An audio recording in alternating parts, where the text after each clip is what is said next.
नमस्कार, आप देख रहे हैं के न्यूज नेशनल और मैं हूं आपके साथ में शोभित पाठक। रुक करते हैं महत्वपूर्ण सुर्खियों पर। समाजवादी पार्टी के सांसद और विधानसभा चुनाव में रामपुर से प्रत्याशी आजम खां को सुप्रीम कोर्ट से बड़ा झटका लगा है।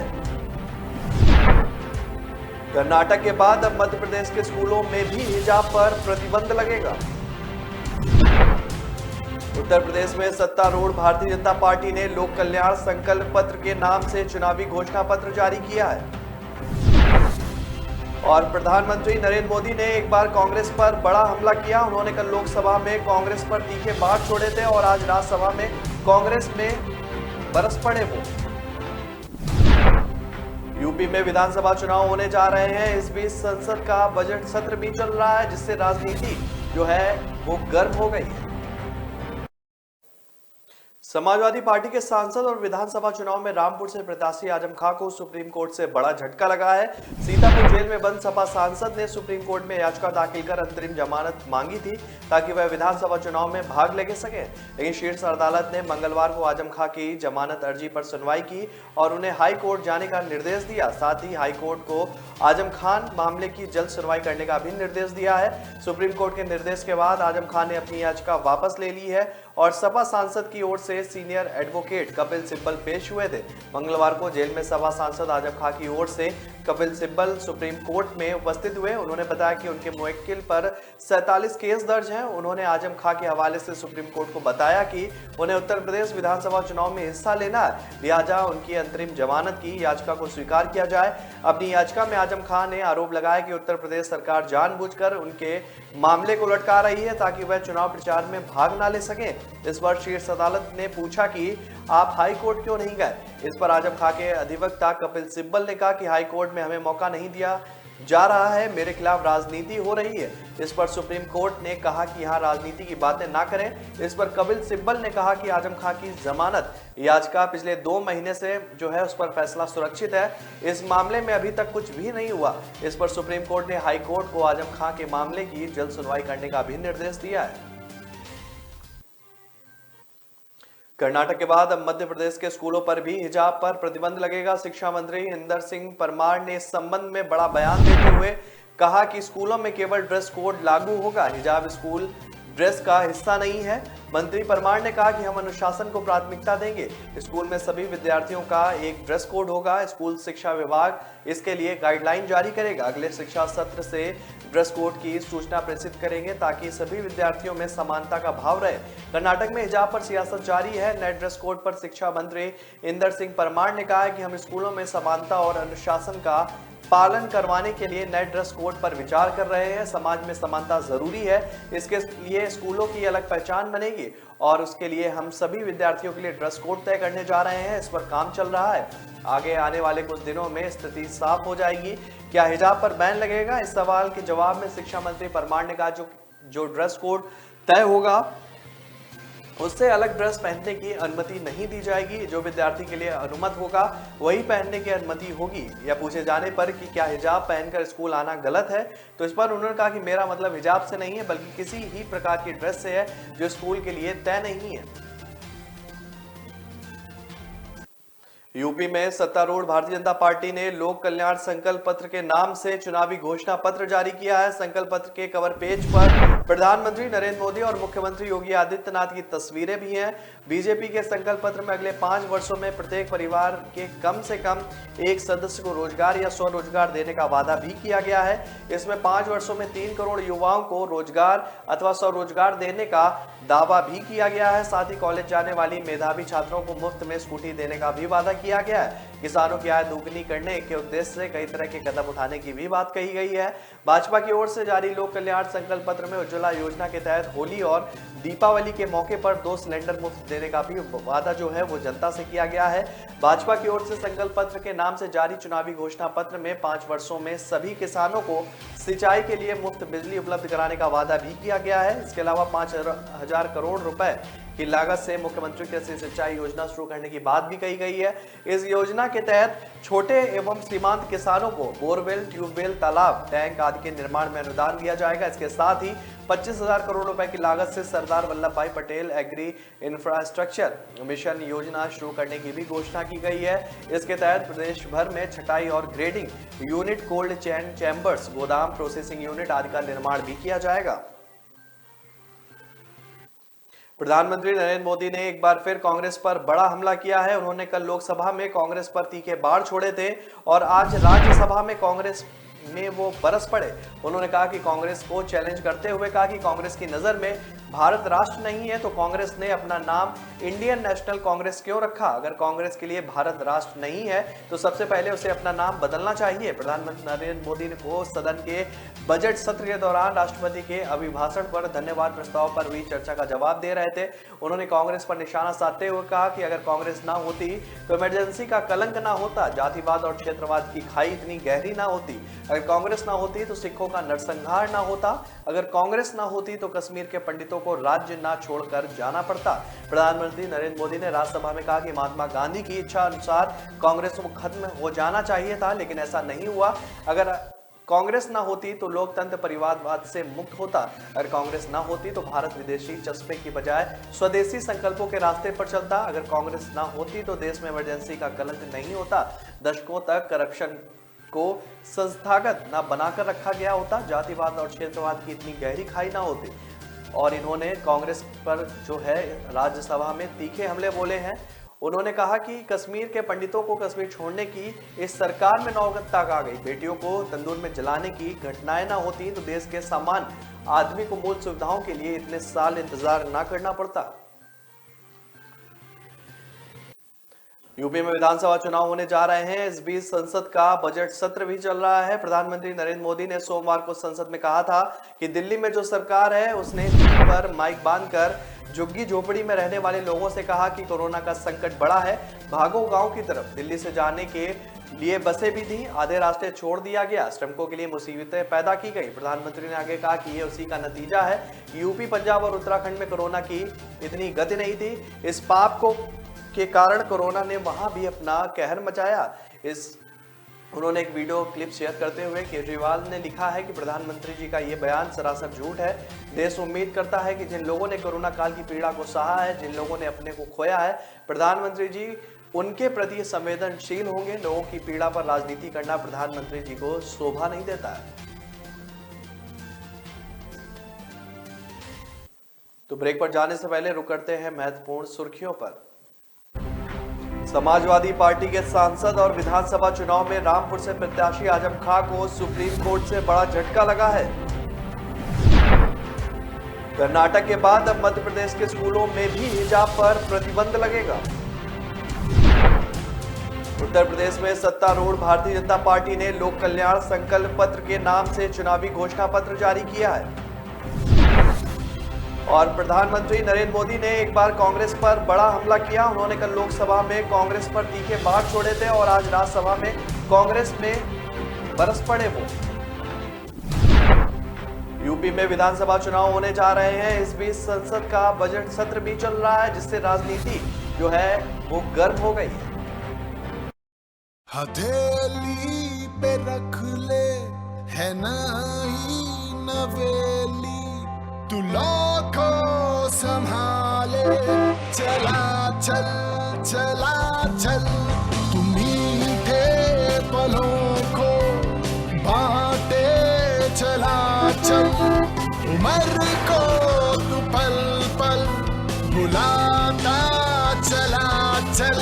ये बातें नहीं है सपने किसी के, तू नाजों से पाले चला चल चला चल। सफर है जो लंबा, होठों पे अपने एक नगमा सजाए चला चल चला चल। First Traveler, celebrate every journey. Break के बाद फिर स्वागत है आपका। रुक करते हैं आगे की खबरों पर। पंजाब में कांग्रेस के मौजूदा मुख्यमंत्री चरणजीत सिंह चन्नी को सीएम उम्मीदवार घोषित कर दिया गया है। हालांकि पंजाब की दलित राजनीति में कांग्रेस की इस घोषणा के बाद प्रतिक्रियाएं जो है मिली जुली रही। आंकड़े बताते हैं कि राज्य के 35% से ज्यादा दलित मतदाताओं की हिस्सेदारी के साथ दो आबा क्षेत्र के पंजाब के चुनावी दंगल में बड़ी भूमिका निभा सकता है। हालांकि माहौल बदलने के बाद चन्नी के लिए भी कई चुनौतियां मौजूद हैं। दोआबा क्षेत्र को दलित राजनीति का ग्राउंड जीरो कहा जाता है। सीएम चेहरे के तौर पर चन्नी को तरजीह मिलने के बाद यहां के लोगों में आशा की किरण नजर आई। अलादीनपुर गांव के मनजीत सिंह कहते हैं कि जब सरकार बनाने की बात आती है तो हमें हमेशा यह लगता है कि हम किंग मेकर है, लेकिन तब हमारे समुदाय से कभी भी मुख्यमंत्री नहीं रहा। घोषणा भले ही सियासी लगे, लेकिन शुरुआत के लिए यह एक अच्छा कदम है। बीजेपी ने यूपी विधानसभा चुनाव 2022 के लिए लोक कल्याण संकल्प पत्र यानी अपने चुनावी घोषणा पत्र को लॉन्च कर दिया है। बीजेपी ने अपने चुनावी घोषणा पत्र में किसानों, महिलाओं और युवाओं के साथ भी सभी वर्गों को साधने का प्रयास किया है। गृह मंत्री अमित शाह ने लोक कल्याण संकल्प पत्र को जारी करते हुए कहा कि बीजेपी ने 2017 में जो 212 वादे किए थे उनमें से 92% को पूरा कर लिया गया है। एक बार फिर आपके सामने 2022 का संकल्प पत्र लेकर हम आए हैं। ये भाजपा की कार्य संस्कृति है कि हम जो कहते हैं वो पूरा करते हैं। हमने वादा किया था कि प्रदेश को माफिया मुक्त बनाएंगे। 5 साल की सरकार चलने के बाद आज प्रदेश से माफिया पलायन कर गए हैं और यहाँ कानून का राज स्थापित हुआ है। अमित शाह ने मुख्यमंत्री योगी आदित्यनाथ की तारीफ करते हुए कहा कि हमने एंटी भू माफिया टास्क फोर्स का भी जो वादा किया था, आज मैं कहना चाहता हूं कि लगभग 2000 करोड़ की संपत्ति को भू माफियाओं से मुक्त कराकर वहां गरीबों के आवास बन रहे हैं और कई शिक्षण संस्थान बन रहे हैं। 2022 के संकल्प पत्र को घोषित करने से पहले मैं फिर से यूपी की जनता को विश्वास दिलाना चाहता हूं कि 2027 चुनाव में जो भी संकल्प पत्र लेकर आएगा वो हमारे 2022 के संकल्प पत्र के परफॉर्मेंस के रिकॉर्ड से बेहतर करके आएगा। दिल्ली के मुख्यमंत्री अरविंद केजरीवाल ने मंगलवार को उत्तराखंड चुनाव के सिलसिले में एक प्रेस कॉन्फ्रेंस करते हुए एक बार हमें वोट दे दो की जो है पुरजोर अपील राज्य की जनता से कही है। केजरीवाल ने साफ तौर पर कहा कि कांग्रेस और भाजपा के पास कोई एजेंडा नहीं है और ये पार्टियां अपने संगठन के भीतर ही लड़ रही हैं, इसलिए उत्तराखंड के लोगों को आम आदमी पार्टी को ही वोट देना चाहिए। केजरीवाल ने भाजपा और कांग्रेस समर्थकों से कहा है कि आपको एक बार वोट देकर देखें तो उन्हें भी उत्तराखंड में एक अच्छी सरकार से मिलने वाले तमाम फायदे मिलेंगे। उत्तराखंड चुनाव को लेकर सत्तारूढ़ बीजेपी के अलावा मुख्य विपक्षी पार्टी कांग्रेस के साथ ही इस बार आम आदमी पार्टी ने उत्तराखंड के मुकाबले को त्रिकोणीय करने का दम भर दिया है। एक दिन पहले ही आपका 10 सूत्रीय एजेंडा या घोषणा पत्र जारी करने के बाद मंगलवार को उत्तराखंड में एक प्रेस वार्ता करते हुए तमाम पार्टियों के वोटरों से केजरीवाल ने आपको सपोर्ट करने की अपील करने के दौरान कांग्रेस और भाजपा को आड़े हाथों लिया, बल्कि सवालों के जवाब देते हुए कई बिंदुओं पर अपनी बात रखी। इस पर सिलसिलेवार जो है लोग उन्होंने अपनी प्रतिक्रिया भी दी है। यूपी में विधानसभा चुनाव के पहले चरण के मतदान के लिए मंच पूरी तरह से सज चुका है। सभी राजनीतिक दलों ने अपनी बातें जनता के समक्ष रख दी हैं। अब जनता की बारी है। पहले चरण के तहत 10 फरवरी को वोट डाले जाएंगे। इससे पहले लखनऊ में मंगलवार को विभिन्न दलों के दिग्गज नेताओं का जमावड़ा लगा। मंगलवार को जहां एक तरफ भाजपा ने लोक कल्याण संकल्प पत्र के नाम से अपना चुनावी घोषणा पत्र जारी किया, वहीं दूसरी तरफ पश्चिम बंगाल की मुख्यमंत्री ममता बनर्जी ने समाजवादी पार्टी के राष्ट्रीय अध्यक्ष अखिलेश यादव से मुलाकात भी की है और इस दौरान ममता बनर्जी ने कहा है कि उत्तर प्रदेश में भी खेला होबे और अखिलेश यादव जीत में। आपको बता दें कि पश्चिम बंगाल के विधानसभा चुनाव के दौरान खेला होबे का नारा काफी लोकप्रिय रहा है और इस बार ममता बनर्जी ने मुख्यमंत्री योगी आदित्यनाथ के गर्मी निकालने वाले बयान पर भी तंज कसा है। उन्होंने कहा कि ऐसे में तो योगी जी को नोबेल प्राइज देना चाहिए। पश्चिम बंगाल की मुख्यमंत्री ममता बनर्जी ने मंगलवार को उत्तर प्रदेश पहुंचकर सपा नेता अखिलेश यादव के प्रति समर्थन भी जताया है और इस दौरान बनर्जी फुटबॉल पर भी उन्होंने हाथ आजमाया। इस मौके पर ममता बनर्जी ने कहा कि खेला होबे और अखिलेश जीतवे, जैसे पश्चिम बंगाल में हमने किया वैसे ही उत्तर प्रदेश में होगा। अखिलेश यादव अकेले लड़ रहे हैं और जिसकी हम प्रशंसा करते हैं। इस दौरान पश्चिम बंगाल की मुख्यमंत्री ममता बनर्जी ने सीएम योगी आदित्यनाथ के गर्मी निकालने वाले बयान पर भी तंज कसा। ममता बनर्जी ने कहा कि योगी जी को नोबेल पुरस्कार देना चाहिए, यह तो पर्यावरण को लेकर सबसे बड़ी बात है।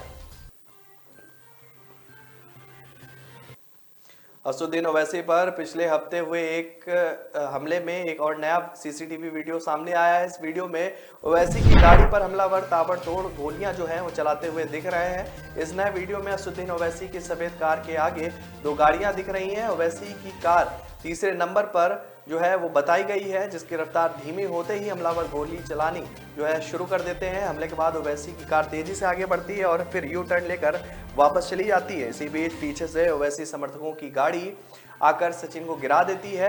वहीं दूसरी ओर ओवैसी पर हमले की आरोपी सचिन का भी एक वीडियो सामने आया है। इसमें सचिन ओवैसी पर फायरिंग का जुर्म कबूल करते हुए कहता दिख रहा है कि सर 2014 में इनके भाई अकरुद्दीन ओवैसी का एक बयान आया था। उसमें कहा गया था कि ये जो ताजमहल और कुतुब मीनार है ये सब हमारे बाप दाताओं का है और तुम हमें भगाने की बात करते हो। इसी बयान को सुनकर मैं दुखी था। तो ब्रेक पर जाने से पहले रुक करते हैं महत्वपूर्ण सुर्खियों पर। समाजवादी पार्टी के सांसद और विधानसभा चुनाव में रामपुर से प्रत्याशी आजम खां को सुप्रीम कोर्ट से बड़ा झटका लगा है। कर्नाटक के बाद अब मध्य प्रदेश के स्कूलों में भी हिजाब पर प्रतिबंध लगेगा। उत्तर प्रदेश में सत्तारूढ़ भारतीय जनता पार्टी ने लोक कल्याण संकल्प पत्र के नाम से चुनावी घोषणा पत्र जारी किया है। और प्रधानमंत्री नरेंद्र मोदी ने एक बार कांग्रेस पर बड़ा हमला किया। उन्होंने कल लोकसभा में कांग्रेस पर तीखे बाढ़ छोड़े थे और आज राज्यसभा में कांग्रेस में बरस पड़े वो। यूपी में विधानसभा चुनाव होने जा रहे हैं। इस बीच संसद का बजट सत्र भी चल रहा है, जिससे राजनीति जो है वो गर्म हो गई है। न ऐश का न द्वेष का, यह दंगल है देश का। सुलगती समस्याओं के जुलसते सवालों का होगा दंगल देश का। प्रशासन के प्रश्नों को लेकर होगा दंगल देश का। शिक्षा, स्वास्थ्य, समाज, कानून और व्यवस्था के आज क्या है हालात। सोमवार से शुक्रवार रोज रात 8 बजे जलपा क्षत्रिय के साथ दंगल देश का।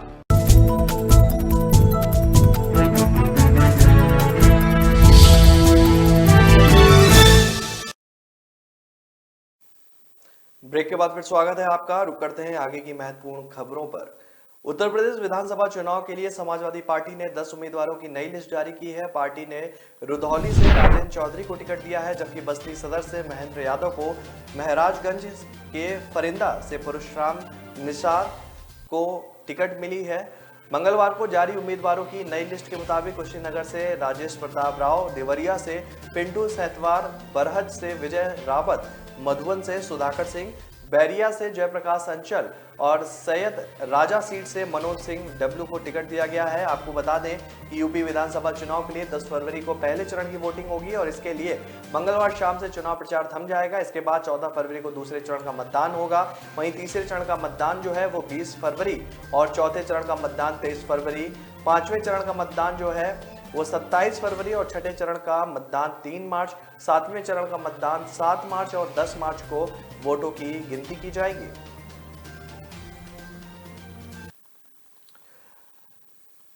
ओवैसी ने उम्मीदवारों की एक नई सूची जारी कर दी है। इस लिस्ट के मुताबिक पार्टी ने सिराथू सीट से शेर मोहम्मद को टिकट दिया है, जो यहां UP deputy CM Keshav Prasad Maurya को टक्कर देंगे। इसके अलावा एआईएमआईएम ने सुल्तानपुर के कादीपुर सीट से पुष्पांजलि को टिकट दिया है। एआईएमआईएम ने की ओर से जारी की गई सूची के मुताबिक पार्टी ने बहराइच सीट से रशीद जमील को टिकट दिया है। इसके अलावा कैसरगंज सीट से मोहम्मद बिलाल अंसारी, सुल्तानपुर की इसौली सीट से जो है मजहर हुसैन, सुल्तानपुर के कादीपुर सीट से पुष्पांजलि, आजमगढ़ की आजमगढ़ सीट से कमाल और आजमगढ़ की दीदारगंज सीट से मोहम्मद जावेद, गाजीपुर की गाजीपुर सीट से डॉक्टर आदिल और कौसाम्बी की सिराथू सीट से शेर मोहम्मद को उम्मीदवार बनाया गया है। असदुद्दीन ओवैसी यूपी चुनाव में काफी एक्टिव दिख रहे हैं। उन्होंने भागीदारी संकल्प मोर्चा बनाकर राज्य की 100 सीटों पर चुनाव लड़ने का ऐलान किया है। ओवैसी की पार्टी यूपी चुनाव के लिए अब तक 81 उम्मीदवारों के नाम का ऐलान कर चुकी है। पंजाब में आम आदमी पार्टी के सीएम फेस सांसद भगवंत मान ने राहुल गांधी को घेरा है। मान ने कहा है कि राहुल गांधी खुद अरबपति हैं, इसलिए 170 करोड़ की प्रॉपर्टी वाला चरणजीत चन्नी उन्हें जो है गरीब लगते हैं। एससी भाईचारे में गरीब वह होता है जिसके घर चूल्हा नहीं जलता, आटा है लेकिन परात नहीं होती। उस गरीब ने कभी 50,000 भी किनकर नहीं देखे हैं। भटिंडा में पत्रकारों से बातचीत के दौरान मान ने दावा किया आम आदमी पार्टी चुनाव में बहुमत हासिल करेगी। भगवंत मान ने सीएम चरणजीत चन्नी के बयान पर भी चुटकी ली है। मान ने कहा कि चन्नी इस साली के बेटे के घर से 10 करोड़ मिले हैं। इस पर चन्नी बोले हैं कि उनके रिश्तेदारों पर नजर नहीं रखी गई, गलती हो गई है। सवाल यह है कि जो अपने रिश्तेदारों पर नजर नहीं रख सकता वह पंजाब पर नजर कैसे रखेगा। राहुल गांधी ने कहा था कि इस चुनाव में लोग गरीबी सीएम चरणजीत जो चन्नी का चेहरा देखकर वोट करेंगे, पर इस बार भगवंत मान ने कहा है कि लोग इस बार अपने घर के बच्चों और बुजुर्गों का चेहरा देखकर मतदान करेंगे। वह देखेंगे कि उनके बच्चों को अच्छी शिक्षा कौन दे सकता है, उनके बुजुर्गों का अच्छा इलाज कौन कर सकता है। पंजाब विधानसभा की चुनावी जंग में कांग्रेस प्रधान नवजोत सिद्धू पीछे हट गए हैं। कांग्रेस का सीएम चेहरा न बनाए जाने के बाद वह अपने चुनाव क्षेत्र तक ही सीमित हो गए हैं। पार्टी प्रधान के तौर पर वह किसी दूसरे विधानसभा क्षेत्र में चुनाव प्रचार नहीं कर रहे हैं। उनकी आखिरी चुनावी रैली अमरगढ़ में अपने करीबी स्मिथ के हक में हुई है। पहली बार वह अमृतसर ईस्ट में डोर टू डोर जाकर वोट मांग रहे हैं और इससे पहले वह सिर्फ जनसभा करते थे। उनकी पत्नी नवजोत कौल सिद्धू जरूर घर घर जाकर वोट मांगती थी। इसके उलट सीएम चरणजीत चन्नी ने पूरा मोर्चा संभाल लिया है। कल उन्होंने कैप्टन अमरिंदर सिंह के गढ़ पटियाला में प्रचार किया है। वह आज भी माजा और दोआबा में प्रचार कर रहे हैं। नवजोत सिद्धू से अमृतसर में पूछा गया है कि वह पंजाब चुनाव में सीएम चरणजीत चन्नी के साथ हैं या नहीं। इस सवाल पर जो है यह सवाल इसलिए था क्योंकि अब कांग्रेस चन्नी की अगुवाई में चुनाव लड़ रही है। सिद्धू ने सीधा जवाब दिया कि वह कांग्रेस हाईकमान के साथ में उनके फैसले का सम्मान करते हैं। सिद्धू ने भविष्य के लिए भी संकेत दिए हैं कि हाईकमान से दोगुने वह पंजाब के साथ हैं। राहुल गांधी के सामने भी सिद्धू कह चुके हैं कि वह अरबी घोड़ा है जो गधों के अस्तबल में से भी भारी होता है। वहीं सिद्धू ने निर्णय लेने की भी ताकत जो है वो मांगी थी। कर्नाटक हाई कोर्ट में मंगलवार को हिजाब मामले में मुस्लिम छात्राओं की 4 याचिकाओं पर सुनवाई हो रही है। जस्टिस कृष्णा दीक्षित ने कहा है कि हम कारणों और कानून के मुताबिक चलेंगे, किसी के जुनून या भावनाओं से नहीं।